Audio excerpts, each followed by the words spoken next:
All right, good morning, everyone. As you just heard, my name is Lori Lightfoot, and I'm the mayor of the city of Chicago, and honored to be joining you to moderate today's discussion. Thank you. If you were able to see the video, what you saw is pretty horrific images of tragedies that have been happening, unfortunately, at a regular clip in cities across the country. And we have 9 mayors here this morning who are going to share with you their own experiences in the wake of these tragedies, what they knew before, what their experience was in their cities, and what lessons they've taken with them as mayors to try to prevent the next tragedy from happening. And as the size of this panel lets you know how prevalent these tragedies have become across the U.S. None of us, unfortunately, are immune from what we've all experienced over these years. The mayors here have seen mass shootings take place in their bars, grocery stores, in their streets, high schools, houses of worship, in Walmarts, newsrooms, military recruitment centers, and my own town of Chicago, unfortunately, is no different. Just last week, we had a gunman walk into a barber shop where some children were getting their hair cut, had a conversation or confrontation with the barber, walk outside, and then turn around and shoot through the window, even knowing that there were children inside. So it lets us know that, unfortunately, guns in the hands of people who have no respect for the sanctity of life are one of the biggest challenges that we face as mayors. What we'll be exploring in today's discussion is how we as cities and leaders prevent, prepare, and respond to mass shootings. To speak to this issue, we have really an all-star panel. We have, to my immediate right, Mayor Nan Whaley of Dayton, Ohio, where 9 people were killed and 17 wounded outside a bar this past August. Mayor Andy Burke of Chattanooga, Tennessee, where 5 personnel were killed in military facilities in 2015. Mayor Gavin Buckley of Annapolis, Maryland, which saw 5 people killed in a newspaper office in June of 2018. We have Mayor Buddy Dyer of Orlando, Florida, which was the site of the Poults Nightclub shooting in 2016, where 49 people were killed and 53 were wounded. Mayor Steve Fulop of Jersey City, New Jersey, where 3 people were wounded and 4 killed, including a police detective at a kosher market and cemetery last month. Mayor Christine Honchofsky of Parkland, Florida, where a gunman, as you know, killed 17 people in their high school, 14 of whom were students, and wounded 17 others. We have Mayor Sam Liccardo of San Jose, California, where 3 people were killed and 17 wounded at a nearby festival in July. Mayor Dee Margo, the mayor of El Paso, Texas, where a gunman killed 22 people and wounded 24 others in a Walmart this past August. And finally, Mayor Bill Peduto of Pittsburgh, where a gunman opened fire at a Shabbat service, killing 11 and wounding 6 others.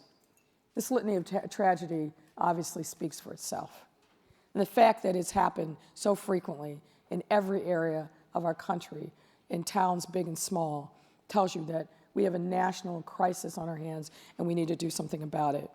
Every person deserves to live their life free from fear of violence, and residents across the country have been demanding that their leaders do something, and rightfully so. So also, before we begin our discussion, I'd like to acknowledge Phil Keefe. Phil, where are you?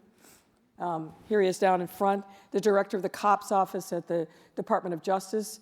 We look forward to partnering with you, and the expertise of the COPS office has served many of our communities well over the many years that it's been in existence, and look forward to continuing that partnership with this Department of Justice.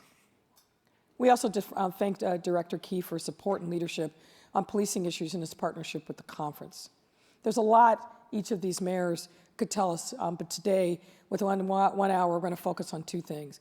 The first is, what's the most important thing you learned from the tragedy and its aftermath that will be helpful to your fellow mayors? And then second, what is the one thing you wish you had known or done before the tragedy happened in your state? And we'll start with Mayor Whaley. Well, good morning, and thank you, Mayor Lightfoot, for your great leadership on this work. As you can see, as I listen to this litany of fellow mayors have been through this, you really get the sense of it's not if this happens to your community, but because of the situation we're in with really no real movement around access to guns, it's a question of when. For me, I had come to the Conference of Mayors regularly, had listened to Buddy after the Poults nightclub shooting, had learned from fellow mayors about what actions to take when 9 people are killed in the course of 32 seconds in the middle of the night of your city. And I have to say that the support of mayors and this organization was what got me through that week. And I will just give 2 pieces of advice since we have a small amount of time, and I'm happy to talk to mayors separately after this panel. Is number one, you're there as the mayor to communicate. And sometimes your police office will say, well, let's just go when we know something. And I would strongly recommend that if something like this happens in your community is very uncertain about why this happened. They're looking for lots of answers. And so you have to go out there every 3 hours, every 2 hours, and tell the media that you're coming back because it makes them come back to you instead of to really false report. And that is the biggest job, I think, of a mayor during a crisis, is to be the communicator in chief. You're there to make sure that your community is allowed to feel. You're telling them it's okay, that this is a really big deal, and you're telling them it's okay for them to be wanting to take action. The second piece of advice I got because of that action was actually from mayors as well, and that was to set up a community foundation for the victims' families right away. When you have tornadoes, which I also had in May, people can immediately go to the tornado site, clean up a site, they can take action right away. When you have something like this, they can't get near the site, they can't put their hands on it, and they want to do something for their community. And it is our job to give our community that avenue. I honestly think it's less for even the families than it is for our citizens to be able to take part in what is hard for them too. So those are the 2 things I think are really, really important. Like, do not be afraid of communicating. And then second, make sure that you give an avenue for your citizens to take some sort of action that is helpful to the overall issue. I would also say, make sure you have a really good relationship with your police chief. Imagine going through this kind of crisis and you don't have a good relationship with your police chief. I have a terrific police chief. Nobody take him. He's awesome. I think that you have to have that trust built in before this crisis happens. So if you do not have that relationship, make sure you check that out, and also make sure that you're working on that. So if something, or really unfortunately when something like this happens to you, you're ready to go. Mayor Burke, talk to us about what happened in your town at the military facility. So we had a gunman shoot 4 Marines and a sailor in our reservist facility. Mm-hmm. He started at a recruiting station and then moved to the reservist facility in July of 2015. I think any time that we're up here, even though for me it's been 4.5 years, you're instantly transported back to that moment. And I know that for all of us, we start to feel that instantly. I'll also make the same point that Nan did. I've been mayor for 7 years. Chattanooga is the 140th biggest metro in the country. Last year, according to the Gun Violence Archive, there were more than 400 mass shootings. So you do the math, there's been roughly 2,800 since I've been mayor, and we're the 140th biggest metro.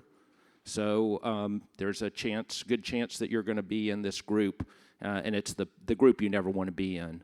I think for us, one of the things that we learned, the instant that this happens, there are ATF and FBI, you're swarmed with all kinds of law enforcement personnel. We try to make sure we have a good relationship with them because they actually have something to give, whereas a lot of communities, they start to push back immediately on that. But we really tried to make sure that our civilian communications and the communications of the FBI and the law enforcement were coordinated, because you don't want to be telling people 2 different things. That's really important to practice beforehand. This is something that you can start to do now, is figure out how you get on the same page with your police chief and all of law enforcement when these things happen. Because in the chaos that inevitably happens when this occurs in your community, to have some systems in place and the working relationships is really important. The last thing that I'll say about this, at least for us, is that the civilian relationships outside of government are important. Ours was a Muslim man who did this, to have key contacts throughout your community, to bring everybody together and talk. And one of the things that my police chief and I said over and over again is no one will be radicalized as a result of what happened in our community today. Not one person will be radicalized on either the Islamic community or in any of the rest of our community, and everybody in our community will be safe. And figuring out how you do that over and over again. In the aftermath of that, we started a Council Against Hate, which I've spoken about at U.S. Conference of Mayors before, but making sure that you have those key relationships in the community on all sides is really important when this occurs. Thank you. Mayor Buckley, tell us about your situation in Annapolis back in 2018. So first of all, I want to thank the Conference of Mayors for having the courage to take this on. It's not a feel-good subject, obviously, and mayors are the ones on the front line. We're the ones that have to deal with this. You don't deal with this federally, you deal with this locally. You have to look the victims' families in the eye when you see them at the local grocery store. For us, it's reporters that come and cover city council meetings or outside the courthouse that I drive past every day on the way to work. So we are on the front line of having to tackle this. I come from a country that has violent movies. It has violent video games. We all have mental health issues. The one thing we don't have is the easy access to weapons. So our situation happened by a guy who'd been seething on some anger for over a decade. And he decided to take action on this day and bust into a newsroom of the Capital Gazette, one of the oldest newspapers in the country. And why did he do it at that time? Nobody knows. But we do know that we have a president that said that the press are the enemy of the people. We do know that there is a message out there now of intolerance that we have to combat. We don't accept that in our communities. We fight against that stuff every day. We don't send those messages from our local electorates. So for us, this event was something that we never thought would happen in our city. So you can't be prepared for this.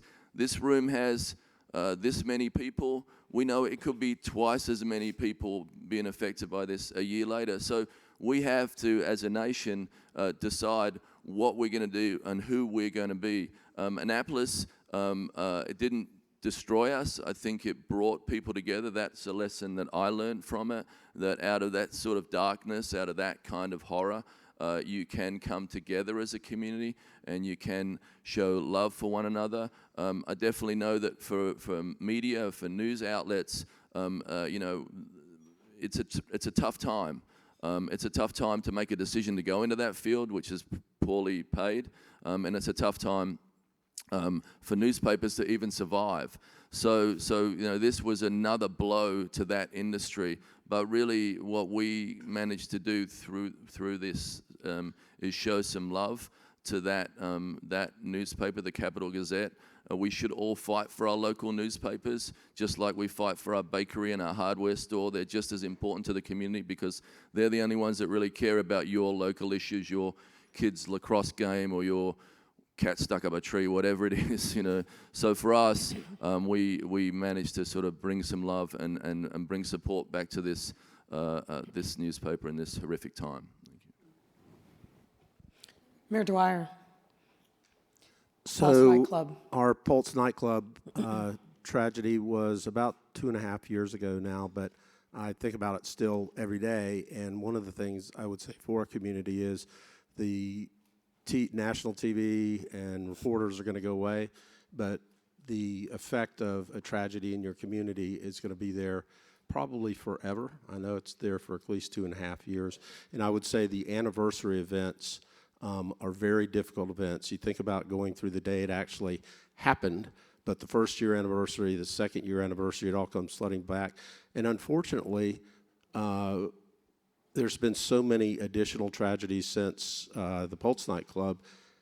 Our victims and their families relive it every time something happens in Dayton or Parkland or somewhere else. So that's one of the results. And I would say, if you're a mayor or you're a leader in a community, you have to now assume that it is going to occur in your community at some point on some mass scale. So you need to be prepared for that. And your police officers train for it all the time. So you don't have to worry as much about the law enforcement response.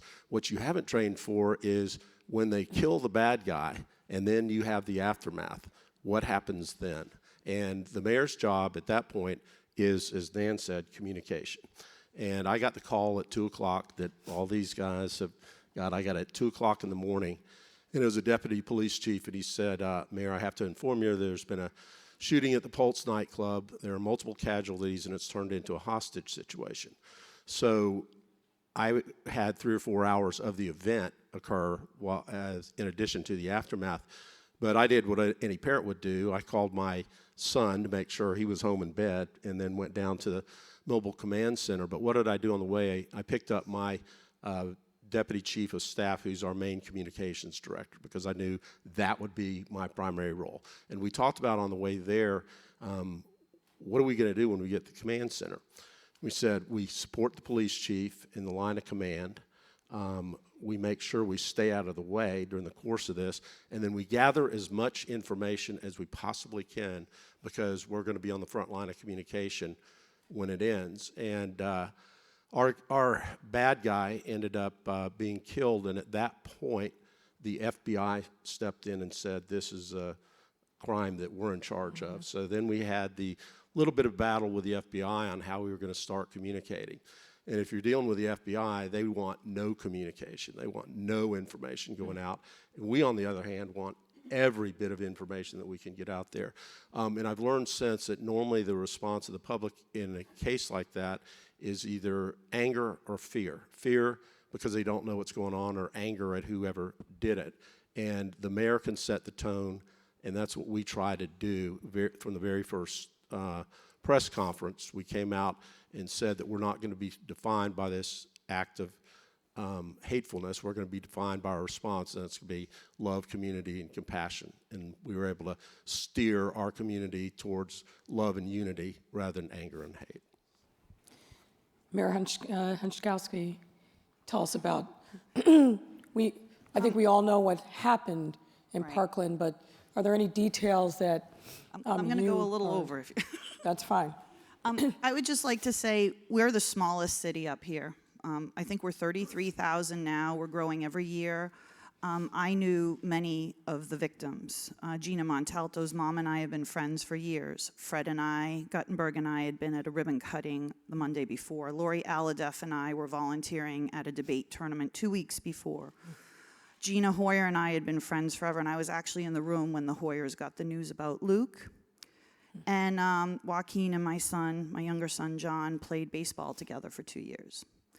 We're a small city. We contract out police services, and it happened in schools, and we don't control the county schools in our city. So we, as local mayors in a small city, often get pushed aside because we don't have the control, we don't have the power, and a lot of other people think we're kind of irrelevant in the equation. And that's where we as small city mayors need to use our influence, since we don't have the control and the power. And that's what I did. And I focused on the trauma. Trauma is real, and it has horrible, horrible after effects in any community, and not just for a mass shooting. I encourage all mayors to look into trauma and what you can be doing in your cities to work against the trauma. Our shooter is still alive. So we relive this every time he goes in front of the judge. We relive this every time there's another shooting. And we will relive this for months when he actually goes to trial. And we will live it every other time when he goes on every appeal. People come together for about 5 minutes, but the reality is trauma on this kind of a scale in a small community causes division throughout. People argue about who got the most attention, who suffered the most. While you've seen our students on the national stage, we have some who are still going through surgeries. We have some who never went back to school. We have some who witnessed their friends shot to death and bleeding out in front of them, and they now are going to be deposed for the court case. And when I say this, because that's where trauma therapy and those skills and making sure that they have that support is necessary. So while others were out there in front of the cameras and press conferences telling people how they had everything under control, I talked about the beauty of our city, the compassion of our city, and then I went to a lot of the social agencies, social services agencies, to make sure that we would have support in our city and getting the trauma therapy, getting the capacity so that you have trainers who can train other counselors to make sure you have the capacity.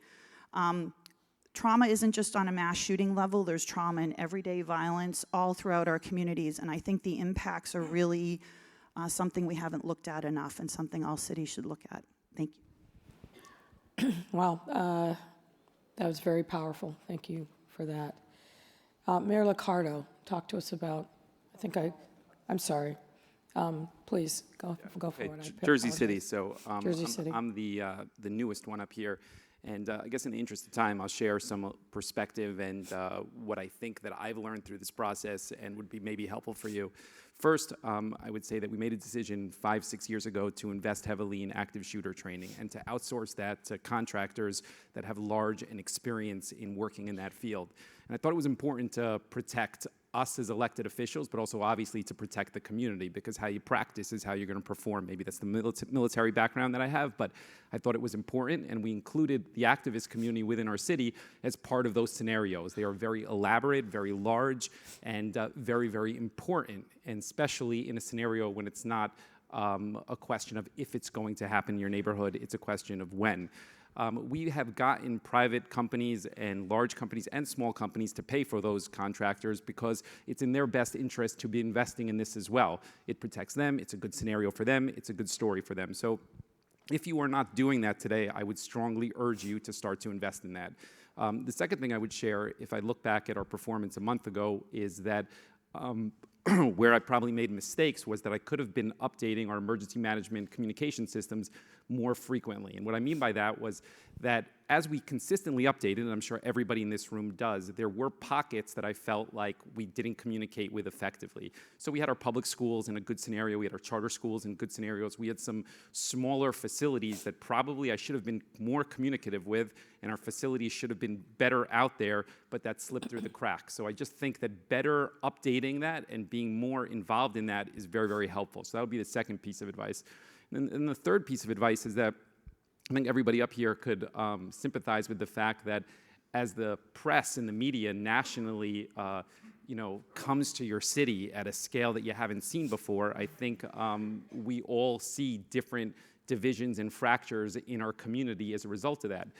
For me, and I think it was a very, very reasonable point, is that as the national media focuses on these types of shootings, which are predominantly Caucasian in high-profile mass shooting sort of situations, what we found is that predominantly the brown and black communities in pockets of Jersey City or any of your cities that deal with violence on a regular day in and day out, and it's normalized, they feel like they are being slighted, and rightfully so.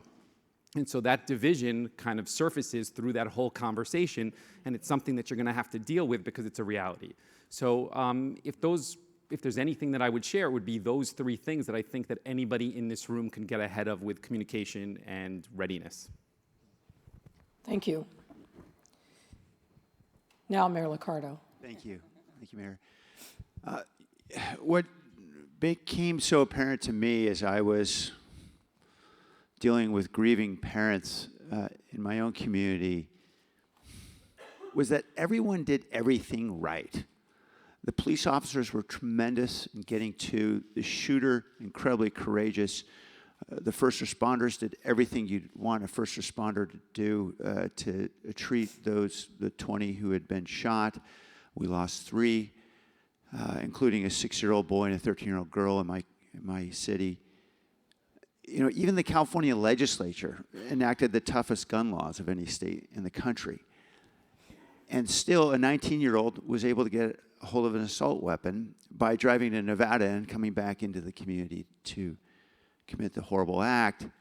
And what became apparent to me is that we have a system that is designed to deliver failure. We have a system that says it's okay for 300 million guns to be in a country with very little regulation about who exactly can own those guns and what risks they might pose to the surrounding community. I think, obviously, there are many gun purchasing restrictions, but we know how porous those are and how easy it is to get guns in our country.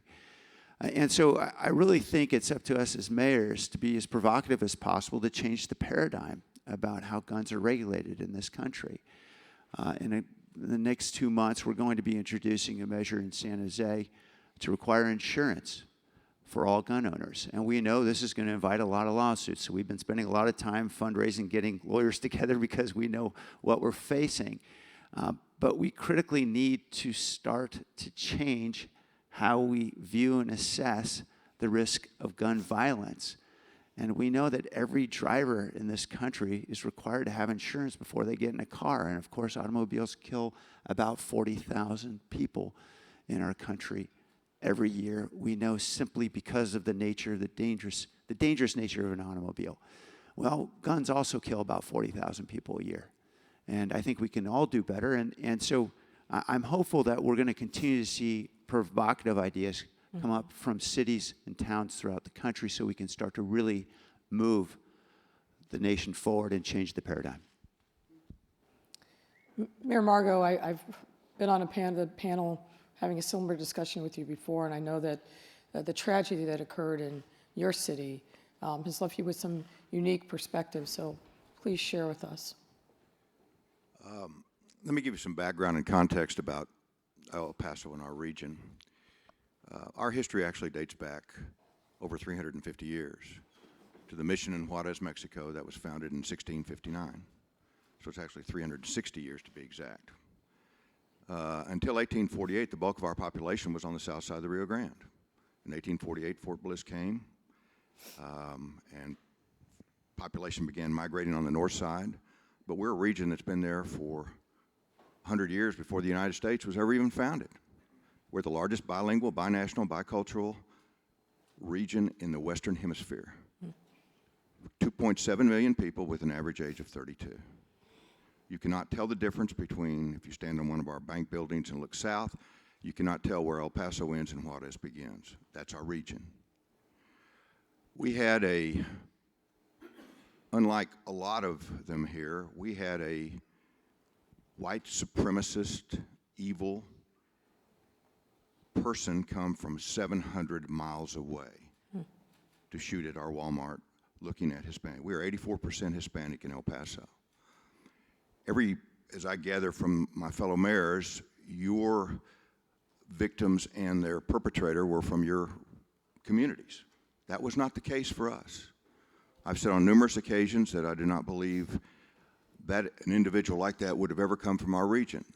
Ladies and gentlemen, we only had 18 murders in El Paso in 2018. We had 22 in one day, 46 shot, 22 perished. Let me talk about a couple of the specifics that I learned, and I agree especially with Nan on the communication, and you're going to be the face, and I thought we did a pretty good job at the beginning of explaining everything as fast and as furious as we could. The call went out on August the 3rd, Saturday morning at 10:39. Our police responded at 10:44. A 6-year veteran and his partner, a rookie 1 day off his probation, entered the Walmart, not knowing that the shooter had left. At 11:06, he was apprehended by 2 DPS agents and 2 motorcycle policemen. He was a coward. He put a screed out, white supremacist kind of hateful rhetoric before. But the thing I learned, I want to just cover a couple of quick things that our governor helped me understand that are basic, that I think are applicable. Number one, he said, and he'd actually gone through several shootings, as you all are aware of. We've gone through Sutherland Springs and Santa Fe schools and Odessa after El Paso. He said, get the victims processed and out to the funeral homes so that they can start to bring closure immediately.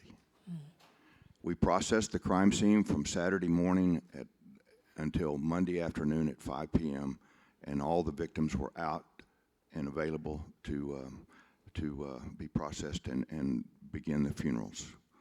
Every funeral that was done in El Paso was done gratis by the funeral homes. That was the biggest thing. The other thing was that the state of Texas, after one Sutherland shooting, gave the governor $5.1 million for incidents like this for the counties and the cities.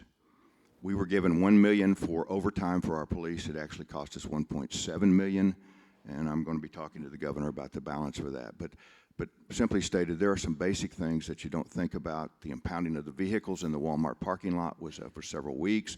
Families couldn't get their vehicles, couldn't get their items. There are a number of things that are down to the basics in addition to the top down when you give the communication.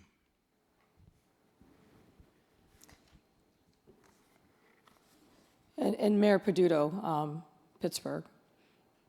So I live 5 blocks from Tree of Life. It's my neighborhood. It's Mr. Rogers' neighborhood, where Mr. Rogers lived as well. I have a system with my chief of staff on the weekend. Don't bother me. If I get the chance to sleep in, I want to sleep in. And so if it is something that's important, make sure if I don't pick up the phone to call immediately back the double tap. And that morning I got the first time with the double tap, and I just remember him saying, active shooter, Tree of Life, officers down. And I said, give me a minute. And I hung up the phone, and I said a prayer, and I called him right back, and I said, can you pick me up? And he said, I'm already on the way. We got there as SWAT was arriving. A commander who is off duty got there because his grandfather is part of the congregation, and he was in command at that time. I made sure that he was in command as others came. The fire chief came, sir, what can I be doing? Support the commander. When you're at the scene, you are not in charge of what's happening, but you are in charge of who's in charge. There will be chaos as people are coming in of different rank at different times. My public safety director was away for the weekend with his girlfriend. He was rushing back on the turnpike. As soon as the deputy chief got in, you're in charge, go in. As soon as the chief came in, you're in charge, go in. The public safety director, you're in charge. The FBI's there, ATF is there, state police are there, the governor was there, the county executive, all of these politicians, the Speaker of the House. Those are your officers that are in charge of a public safety emergency. You are in charge. No matter what the rank of the people around you, no matter who they represent, when it's your police officers, your firefighters, your medics, you're in charge. So during that entire incident, Pittsburgh police were in charge. As soon as it was over, the FBI said this is a hate crime. We gathered together, county executive, governor, myself, and we turned it over to the U.S. attorney and the FBI. Secondly, Nan's absolutely right, communication. You are the communicator, and you can either profess hate against hate and get nowhere and divide your community, or you can try to find light and start to talk about peace and love and the ways that we work together in your own community and start to heal that wound. Third, empower individuals and organizations. If children want to put together a candlelight vigil and your police chief is saying, no, it's not safe to do so yet, work to make it safe. Don't say no. Allow the community to have the opportunity to express its feelings. And finally, prioritize. As soon as the incident happens, determine what is most important to you. So with our situation, because it was a hate crime, it immediately was the victims, it was those who were wounded, it was the Jewish community, and then it was the community at large. In knowing that order, decisions being made went through that funnel, and it makes it a lot easier when there's different points of views of knowing what your priorities are. So let me just ask this of the panel. Many of you are now years away from the tragedy that put you and your city on the map on mass shootings. With the benefit now of a little bit of distance, what are the things that you wish you had known beforehand that you now know are critically important? And I'm going to start with Mayor Margo, because I felt like you had more to say. You know, I thought our response was pretty good. I jotted down some thoughts. We had to set up a family center as the victims were processed and determined. I don't know that you come up with that ahead of time, but I think on all lessons learned, maybe there was a better way. The El Paso Independent School District opened up a middle school, staffed it, Red Cross was there, family, and all the victims' families came there for notification. That was tough. That was real tough. So I don't know if that's part of it. I agree on the mental health. Absolutely critical. Absolutely critical. We recently set up a comprehensive intervention team with our police to train them to de-escalate on mental health. We're modeling it after Houston's. And we now have a setup right now for anyone who's concerned about mental health to go by for concerns. We raised $11.1 million and gave it out immediately. We processed it and did it. So, you know, I told her, in closing, I told our police chief, I said, you know, you have active shooter training, but I don't. And we were winging it. Just a lot of prayer. And it was, you know, it hadn't been 6 months for us. So it's still pretty raw. Mayor. So just on preparation, 1 week before the shooting at the Capitol Gazette, we did a drill at the local high school that was just across the road from City Hall. So we, as elected officials, stood in the back hallway of a school. We called in the incident. We had simulated victims on the ground, some with head wounds and just minor injuries. 4 minutes later, our police and emergency broke in through the back door. The drill now is you've got to go straight to the shooter, so they had to step over victims as victims tried to stop them and ask for help. This was all simulated. So we had protective goggles on, we had earplugs on. The shots came in, they came around the corner and then went to the takedown area of the school. In that takedown area was one of the 5 victims that got killed. She was a journalist, Wendy Winters. She was covering the story. And so 1 week later, that actual horror came to her newsroom when this shooter came in with a shotgun, fired 5 shots and killed 5 people with that. So what I'm saying now to mayors, that we are going to be the change agents. We are the only hope of any kind of sensible gun control in this country. And I want to commend Mayor Peduto for his courage to stand up to the NRA. He and his council are personally being sued by the NRA for their stand on what they have. So I just want to say thank you on that.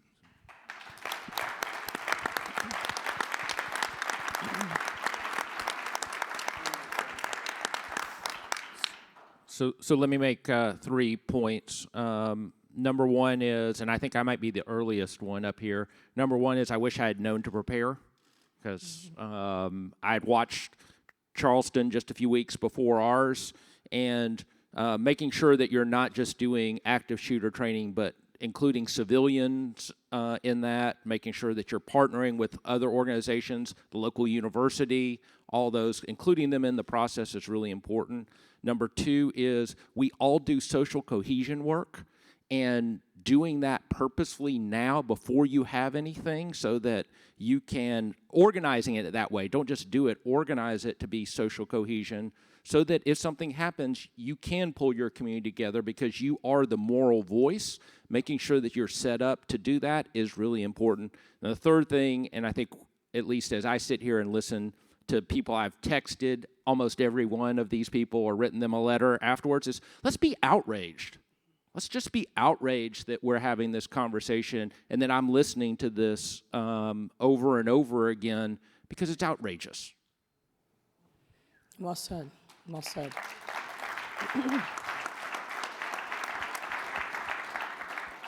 I think we have some time for questions from the audience, if there are any. Yes, please, go ahead. I'm sorry.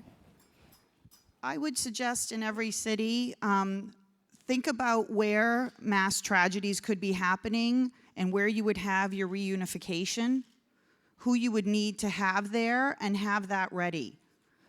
Think about where you might be bordering another city where it would be impacting your city. These are plans you can do ahead of time, because finding a place that's best for reunification and communicating that, it took a while in our case. And then where the reunification was, you could hear the parents' screams in the room when they were being told the news. So that's something you can do ahead of time. Also, the Secret Service has the National Threat Assessment Center. Dr. Lena Alathari's been the head on that. They have done study after study on all sorts of ways to do threat assessments, how to identify a threat, how to communicate the threat, and then how to manage the threat. You can find them online. They are an amazing resource because their whole job is to keep public officials safe, and they've done a lot on school safety. So again, that's the National Threat Assessment Center. Please look them up. They have a lot of really good tips. But that planning ahead of time of knowing where to go, where the best places are, I think that helps a lot if we have that ahead. Yeah, I want to echo what Christine's saying. A buddy called me like around 10 or 11, and we had already set up our placements. So this is a mistake I made. If I had gotten to Buddy like at 5 in the morning, I would have had it. We had where we told family members where they, what Christine's talking about, at the same location that we had our command center and the media. And so I just want to, it was a convention center, so you would hear the screams of the families all the way through the entire building. And Buddy had told me, don't do this, but it was already set up, so it was a little too late. And that, the trauma for the community that's going in and out there is like on top of that. So like my city commissioners, that's their memory, is actually the family members finding out and hearing those wails. So having that at a place that's safe and separate is really, really important. Also, because these shootings have become such national media extravaganzas, not a lot of people visit Dayton. And when they do, I remember the next morning, the whole street of the district filled with tents. And I was like a little slow and was like, why are people selling T-shirts? And realized that was the national media that was set up. It looks like T-shirt sales.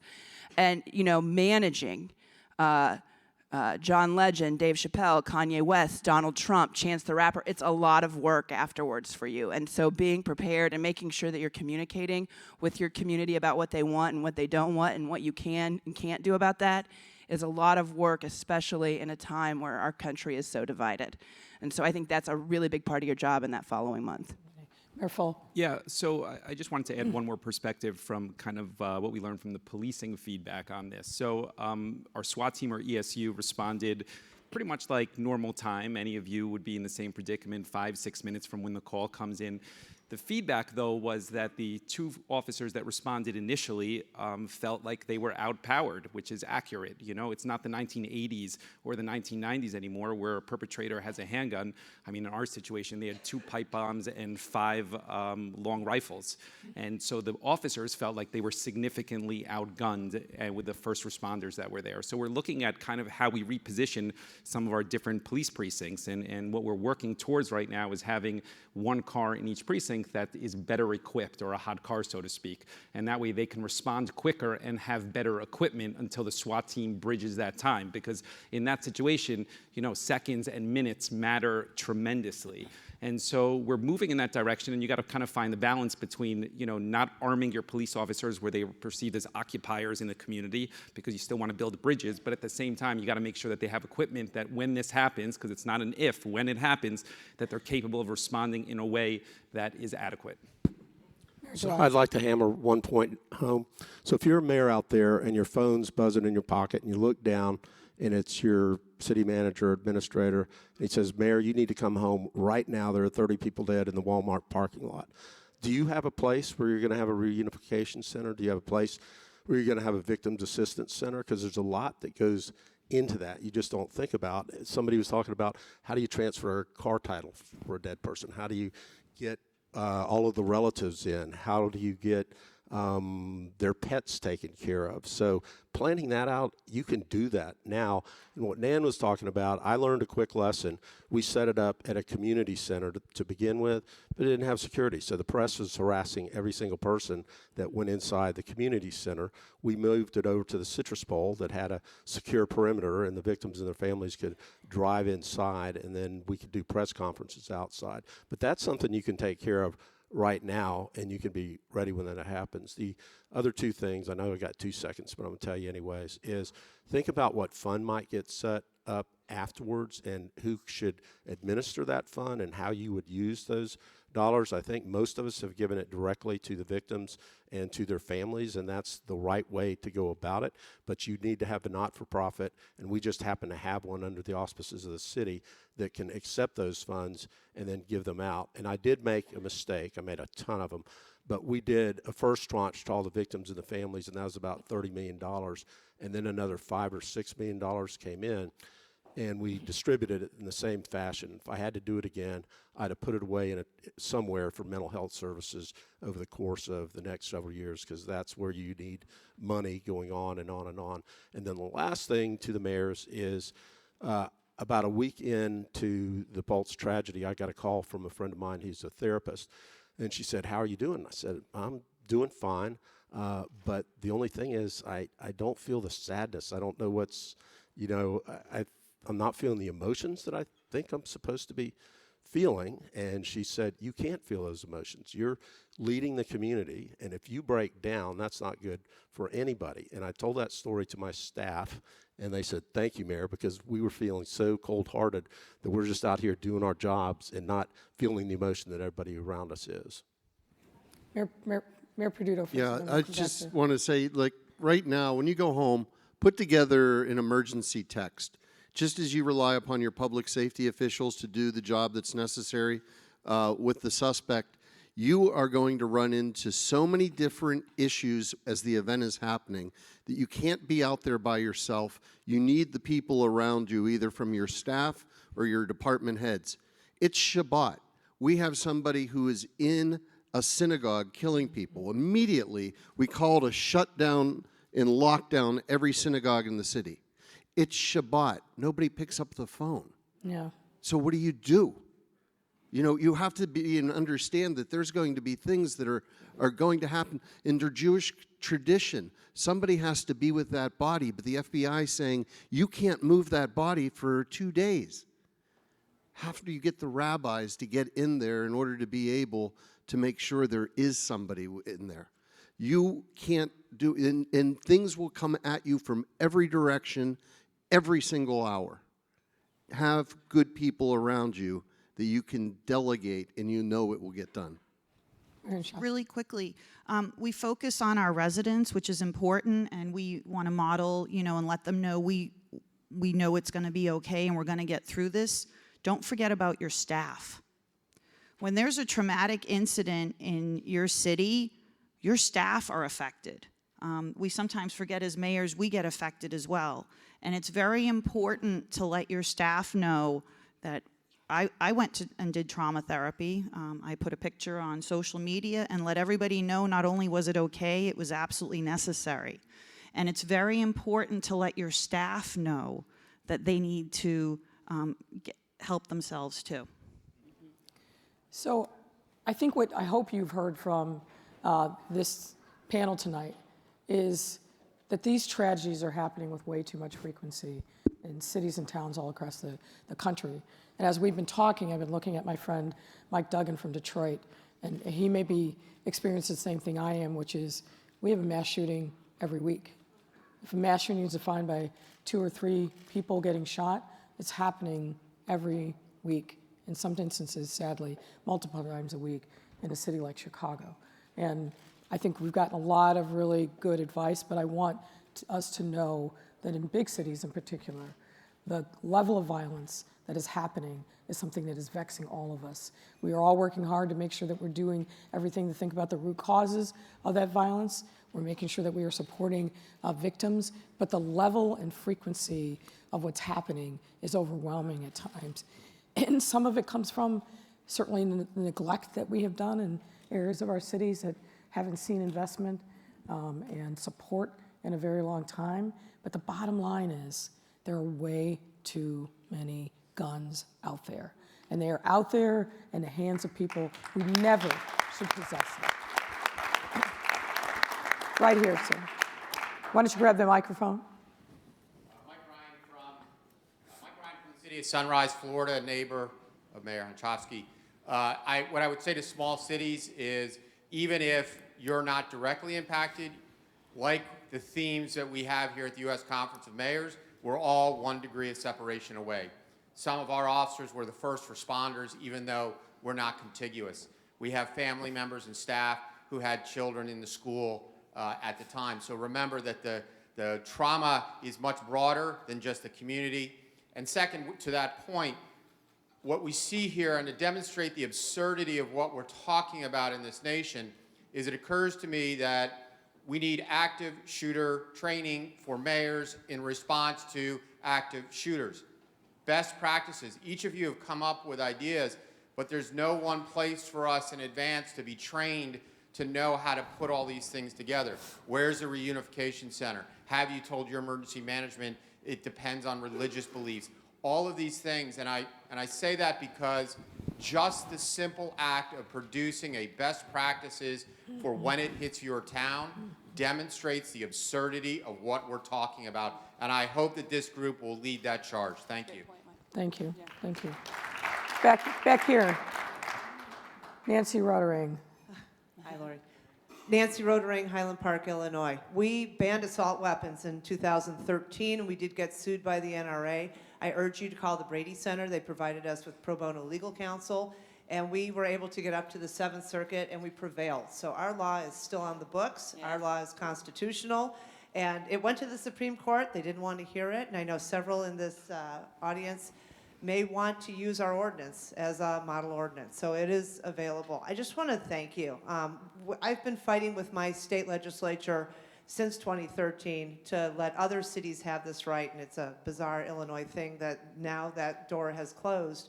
But I want to urge all of you to go march on your capitals and continue to pound on that door, because state preemption stands in the way of too many of our opportunities to protect our public. And we know from these last 3 days, we're on the front lines. It's going to be us and you dealing with it. It behooves our state governments to listen to us. So I want to thank you, but I also want to urge you, call the Brady Center. If you want to put in a ban, give me a holler. I've got an ordinance. Thank you. Back here. Yes, hello. Yeah. John View. I'm a new mayor in the city of Chicopee in Massachusetts. And right now we're at a stage that we can go into phase 2 of retrofitting our city hall. So we've been through active shooter training. And the question that I have to the mayors up on the panel, first, thank you for what you've shared with us today. Those horrific acts, and what I keep hearing, it's not if it happens, it's when it happens. And when you have active shooter training, I'm thinking that our facility needs to be retrofitted to be active shooter safe. I'm talking about City Hall. Once you go through the training, a lot of the everyday people who work in City Hall 9 to 5 they get scared, and they're afraid that that person might come back that didn't get his own change, they didn't get that license, or they're getting a suspension. And we've been through the training, but now I was wondering if any of you have retrofitted your city halls to be safer, more like anytime you go into a courthouse or a federal building now. Have we reached that point in any of our city halls, or is it just open generally to the public? Yeah, we're still wide open. We don't even have like mags, so people can just walk in and walk out. I have a different view of this. I mean, the access to guns is really what's happening. We had 5 police officers standing right next to this site, and that's why it was over in 32 seconds. Still, 9 people died and 17 were wounded. So I know we need to be mentally prepared. We need to prepare our community for some of this stuff. But if we're gonna fit our whole community because, the government won't do anything around guns, that's not a place I wanna live in. And so that's, my view is to, change the laws so we don't have so much access to these senseless guns.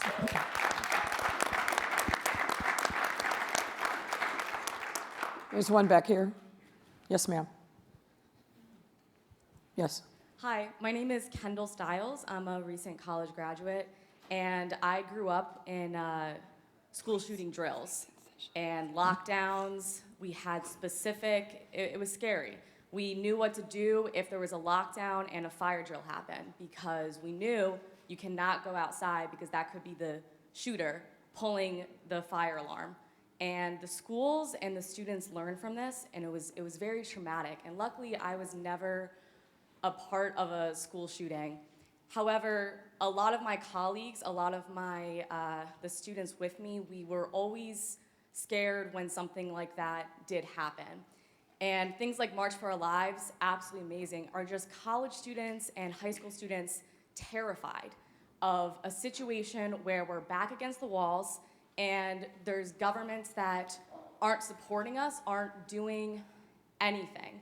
And so I just want to say I am so happy that we have local governments and people having these discussions on what to do, how to be safer, because a lot of students and a lot of people my age and younger don't have that conversation. They're not seeing that from local government or from, more likely, federal governments, NRA. So I just want to thank you guys. And Thank you. it's very special. Thank and you. I love the conversation. So unfortunately, you're going to have to be the last word. We thank you all for your time and attention. I think that the point that was made earlier, we will take up the recommendation. We will be a resource for mayors. There's a lot of, obviously, thoughtful experience born of tragedy, and we want to make sure that we pass on those lessons learned to other mayors, other communities, and we will make sure that we do that. Thank you all very much.